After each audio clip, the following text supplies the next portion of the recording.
செய்தியை பார்த்து வருகிறோம். ஹரியானா மாநிலத்தில் பாஜக அரசுக்கு அளித்து வந்த ஆதரவை 3 சுயேட்சை எம்எல்ஏக்கள் திரும்பப் பெற்றனர். சுயேட்சை எம்எல்ஏக்கள் சாம்பீர் சங்வான், ரந்தீர் கோலன், தரம்பால் கோண்டர் கூட்டாக இந்த அறிவிப்பை வெளியிட்டிருக்கின்றனர்.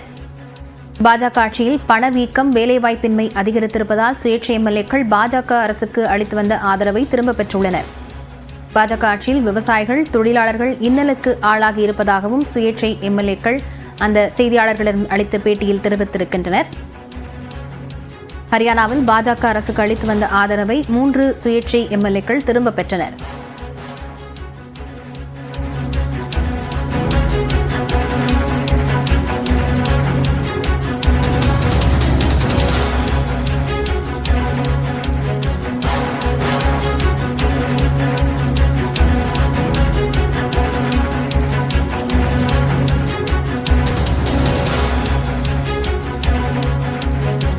ஹரியானா மாநிலத்தில் பாஜக அரசுக்கு அளித்து வந்த ஆதரவை 3 சுயேட்சை எம்எல்ஏக்களான சாம்பீர் சங்வான், ரந்தீர் கோலன், தரம்பால் கோண்டர் ஆகியோர் திரும்பப் பெறுவதாக அறிவித்திருக்கிறார்கள். பாஜக ஆட்சியில் பணவீக்கம், வேலைவாய்ப்பின்மை அதிகரித்திருப்பதாகவும் அதேபோல பாஜக ஆட்சியில் விவசாயிகள், தொழிலாளர்கள் இன்னலுக்கு ஆளாகி இருப்பதாகவும் சுயேட்சை எம்எல்ஏக்கள் செய்தியாளர்களுக்கு அளித்த பேட்டியில் தெரிவித்திருக்கின்றனர்.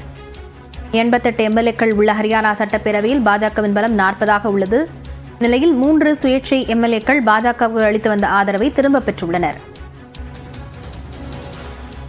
இது தொடர்பான விவரங்களுடன் செய்தியாளர் சுசித்ரா இணைந்திருக்கிறார். சுசித்ரா, தற்போது சட்டப்பேரவை நிலவரம் என்ன அடுத்து நடக்கவிருக்கிறது? ஹரியானா மாநிலத்தில் தற்பொழுது 3 சுயேட்சை எம்எல்ஏக்கள் பாஜக அரசிற்கு வழங்கியிருந்த அந்த ஆதரவை திரும்பப் பெறுவதாக அதிகாரப்பூர்வமாக அறிவித்திருக்கிறார்கள். ஹரியானா மாநிலம் ரோத்தக்கில் நடைபெற்ற செய்தியாளர் சந்திப்பின் பொழுது தாத்ரி எம்எல்ஏ சோம்பீர் சங்வான், நிலோகேரி எம்எல்ஏயான தரம்பால் கோந்தர் மற்றும் புந்திரி எம்எல்ஏவான ரந்தீர் கோலன் ஆகிய 3 சுயேட்சை எம்எல்ஏக்கள் பாஜகவிற்கு தாங்கள் இதுநாள் வரை அளித்து வந்த அந்த ஆதரவை வாபஸ் பெறுவதாகவும் காங்கிரசினுடைய எம்எல்ஏக்களுக்கு ஆதரவு அளிப்பதாகவும் அதிகாரப்பூர்வ அறிவிப்பை காங்கிரசினுடைய மூத்த தலைவர்கள் ஒருவரான பூபேந்தர் சிங் ஹூடாவின் முன்னிலையில் அதிகாரப்பூர்வமாக அறிவித்திருக்கிறார்கள். மிக முக்கியமாக கடந்த 2019 ஆண்டு கடந்த சட்டமன்ற தேர்தல் நடைபெற்ற சட்டமன்ற தேர்தல் 90 இடங்களில் மொத்தம் 40 இடங்களை பாஜக வென்றது குறிப்பிடத்தக்கது. ஆனால் ஆட்சி அமைப்பதற்கு 45 எம்எல்ஏக்களுடைய ஆதரவு வேண்டும் என்பதன் காரணமாக மொத்தம் 6 சுயேட்சை எம்எல்ஏக்கள், அது மட்டுமல்லாமல் ஹரியானாவினுடைய மற்றொரு கட்சியான ஹரியானா லோகித் கட்சியினுடைய ஒரு எம்எல்ஏ கோபால் கந்தாவுடைய ஆதரவோடு சேர்த்து மொத்தம் ஆட்சியை பாஜக அமைத்தது.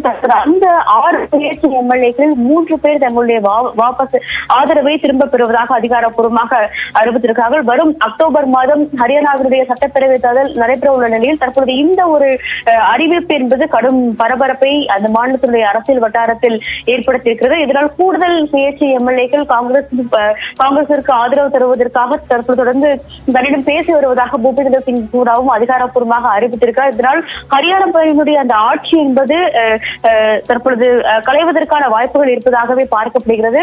கூடிய விரைவில் தேர்தல் வரவிருக்கும் நிலையில் சில மாதங்களுக்கு முன்னதாகவே இந்த ஆட்சியை கலைக்க நேரிடுமா என்ற ஒரு கேள்வியும் தற்பொழுது ஹரியானாவை பொறுத்தளவில் எழுந்துள்ளது. லாவண்யா, விவரங்களுக்கு நன்றி சுசித்ரா.